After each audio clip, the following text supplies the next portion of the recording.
Mesmo de pacote de bolacha recheada ou de salgadinho e dá na mão da criança. Bom, a gente percebe que as cidades também começam a se preocupar com a saúde já das crianças, porque se torna um problema de saúde pública. Exato. Existem atitudes já sendo tomadas em escolas em que alguns produtos não devem ser comercializados nas cantinas, há cuidados quanto à merenda escolar, porque a obesidade tem que ser combatida desde cedo, desde a infância, né? A gente pode dizer também que em alguns casos a criança já nasce obesa?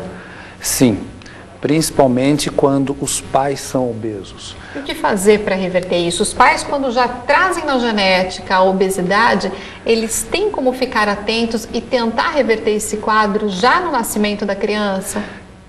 Tem como reverter. A família, os pais devem estar atentos vamos dizer, na educação alimentar dos filhos.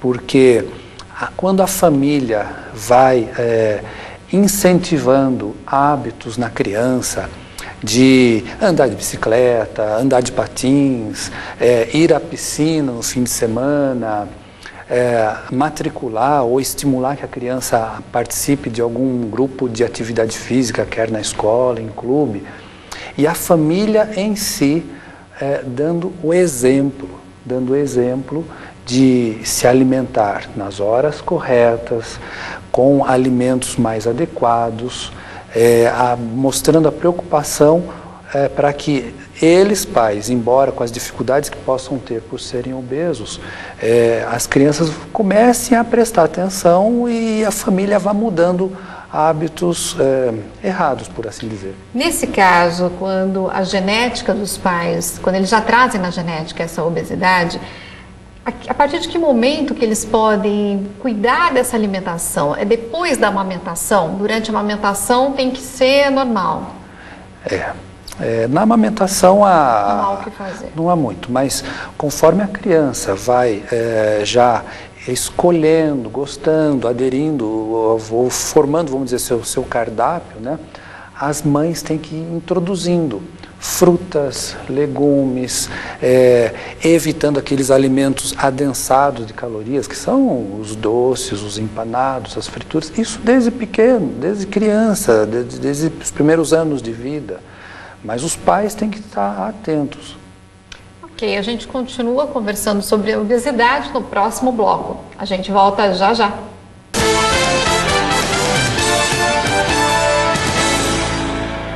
Estamos de volta com o Noticidade, edição de sábado, que hoje trata sobre obesidade. E nesse bloco eu continuo conversando com o endocrinologista Odilon Bernardi Júnior. Nós falamos bastante sobre criança no bloco passado. Nesse eu queria falar um pouco mais sobre o público mais adulto, adolescente, a época em que muitos entram na preocupação com o corpo.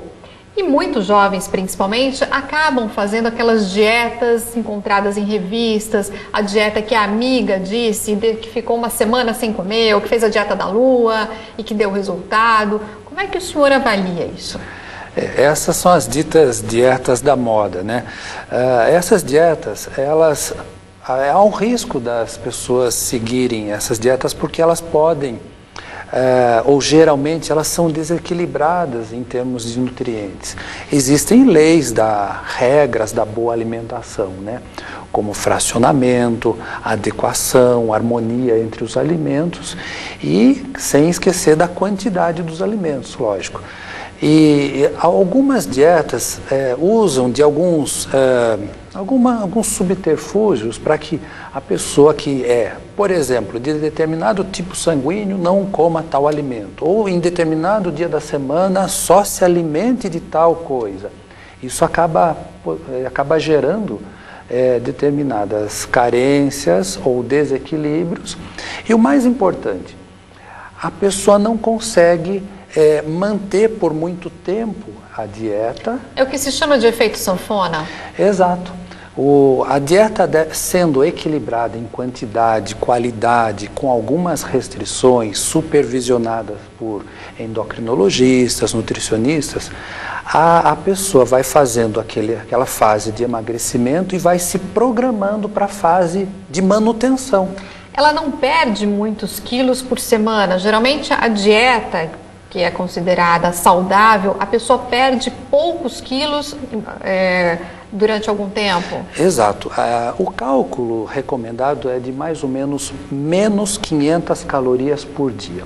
Olha, menos 500 calorias por dia, em 15 dias vai totalizar menos 7.500 calorias. Isso é mais ou menos 1 quilo, ou seja, cerca de 2 quilos por mês. Se a pessoa não interromper a dieta nos finais de semana, como eu disse, repito, com essa supervisão de nutricionista, endócrino, de uma maneira equilibrada, ela perde cerca de 2 quilos ou 3 até por mês, sem esquecer da atividade física. Muitas pessoas reclamam que para conseguir fazer uma dieta, a alimentação não é tão saborosa quanto os produtos calóricos.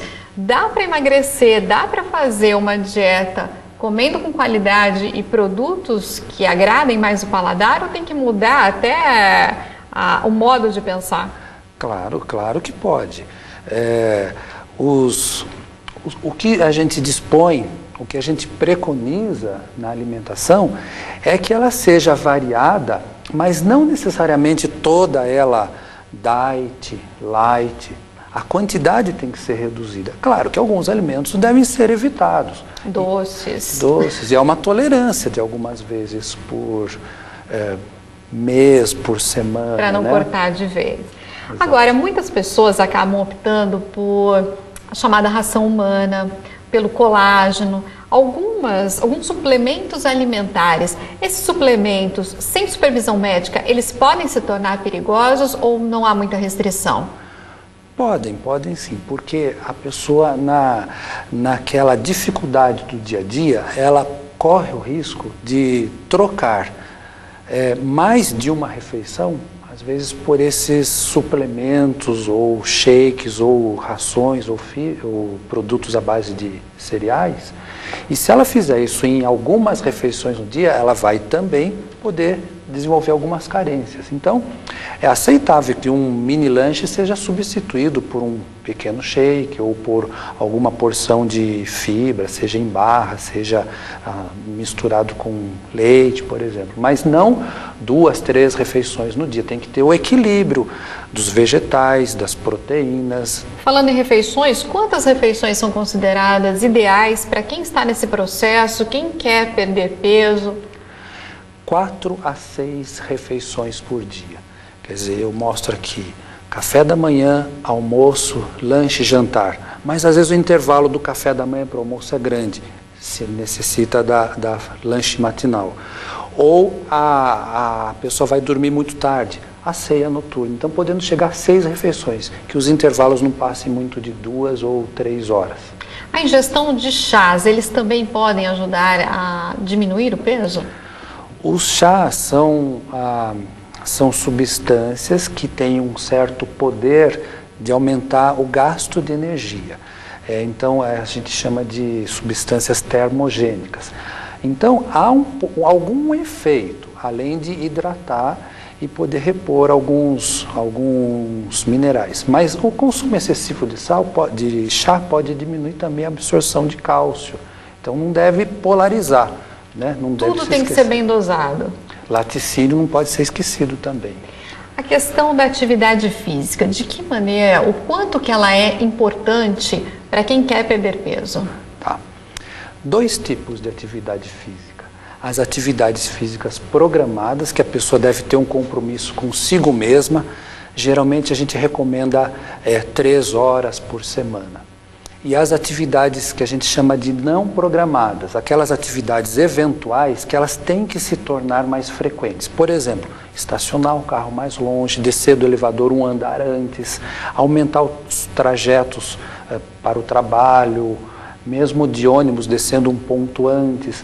Então, a soma desses 2 tipos de atividades, programadas, agendadas e aquelas eventuais, faz com que a perda de peso seja mais constante e que a pessoa melhore o seu condicionamento cardiovascular e facilite a manutenção posterior do peso, a fase de manutenção. Ou seja, não tem milagre, tem que mudar hábito alimentar, tem que mudar hábito de vida e tudo com qualidade. Com certeza. Agradeço a participação do endocrinologista Odilon Bernardes Júnior, que nos ajudou a discutir o tema obesidade. E se você tem alguma sugestão de tema que gostaria de ver aqui no Noticidade edição de sábado, nos envie para jornal@tvsorocaba.com.br. Tenha um ótimo fim de semana.